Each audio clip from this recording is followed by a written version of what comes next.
tajuk ni mengatakan mahkamah syariah teruji, bukan mahkamah syariah yang diuji atau dicabar, tetapi tentang kuasa penggubal-penggubal kerajaan negeri yang menggubal undang-undang tanpa mengikut kuasa yang diberi di bawah perlembagaan kita. Sepatutnya lebih bagus dinamakan apakah kuasa Badan Perundangan Negeri kalau ikut tajuk forum ni lah. Jadi kalau saya nak minta kupas apa yang sebenarnya soal mengulas keputusan Mahkamah Persekutuan atas ke Mahkamah Syariah Selangor, seperti yang Arif Azhar telah menyatakan di dalam penghakiman beliau di Perenggan 42, sekiranya orang baca, dia akan mengatakan bahawa based on all the reasons given, I conclude that the petitioner has successfully displaced the presumption of the constitutional legitimacy of the impugned provision, untukkan yang bertangga. I have no doubt in my mind that the impugned provision is invalid as being ultra bias the federal constitution. The state legislature made the impugned provision with respect to a matter to which it has no power to make. Jadi maksud yang Arif bahawa penggubalan akta di Mahkamah Syariah adalah satu kuasa yang mereka tidak ada. Itu sebenarnya bukan mengatakan bahawa enactment itu adalah salah ke dari segi Islam ke atau tidak. Ini mengatakan bahawa kuasa penggubal the state legislature, Dewan Negeri Rakyat, sebenarnya memang tidak ada dari awal lagi. Itu yang sebenar maksudnya kes ini. Jadi penggubal Dewan Negeri ini sebenarnya telah melebihi, menggunakan kuasa yang lebih lah. Itu yang sebenarnya.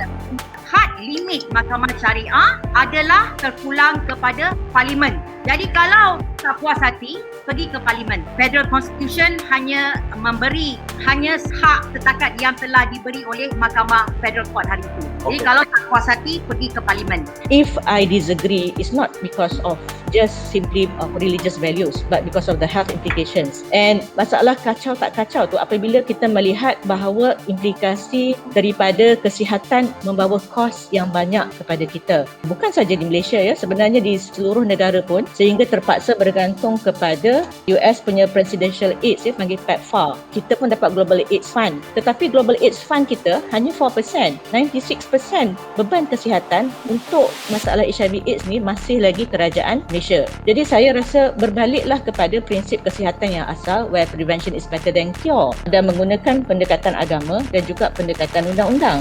Keduanya, dari segi human rights, jangan lupa kita juga menandatangani Cairo Declaration of Human Rights, Asian Human Rights Declaration, dan juga kita punya perlembagaan lah. Jadinya apabila kita membicarakan hak-hak minoriti, janganlah sampai ia menyakiti hak majoriti dalam bentuk penyakit dan juga kos untuk manage. So we will try as a group how to manage it. Kita dah pun ada data yang dikeluarkan oleh Kementerian Kesihatan Malaysia, dan malahan Kementerian Kesihatan Malaysia sendiri meletakkan 4 target group yang perlu dipantau secara rapat kerana risiko yang tinggi mendapat HIV positif, iaitu sex worker, pekerja seks ataupun pelacur, mereka yang menyuntik dadah dan berkongsi jarum suntikan, men, sex with men, homosexuality, dan juga transgender. Dan apabila kita melihat implikasi perundangan terhadap satu kes di mana chemsex telah berlaku dan ramai yang mengatakan bahawa pelaku-pelaku ini tidak wajar dihukum dan sebagainya, saya merasa ini memberi impak kepada nilai kekeluargaan dan budaya kita serta kesihatan. Saya suka untuk nyatakan bahawa chemsex ni sejak akhir-akhir ni memang telah menjadi satu perkara yang membimbangkan seluruh dunia, bahkan terdapat peningkatan yang tinggi di Eropah, di mana negara tersebut mempunyai khidmat kesihatan dan ubat-ubatan jauh lebih maju daripada kita. Chemsex is on the rise, sampaikan mereka terpaksa mengadakan satu forum, dah kali ketiga berturut-turut, Third European Chemsex Forum di Paris pada tahun 2019. Dan isu dengan chemsex ni, 80% daripada mereka yang mengamalkan homosexuality mengatakan mereka perlukan alkohol, weeds ataupun methamphetamine, ecstasy untuk memberi mereka kekuatan ataupun berseronok.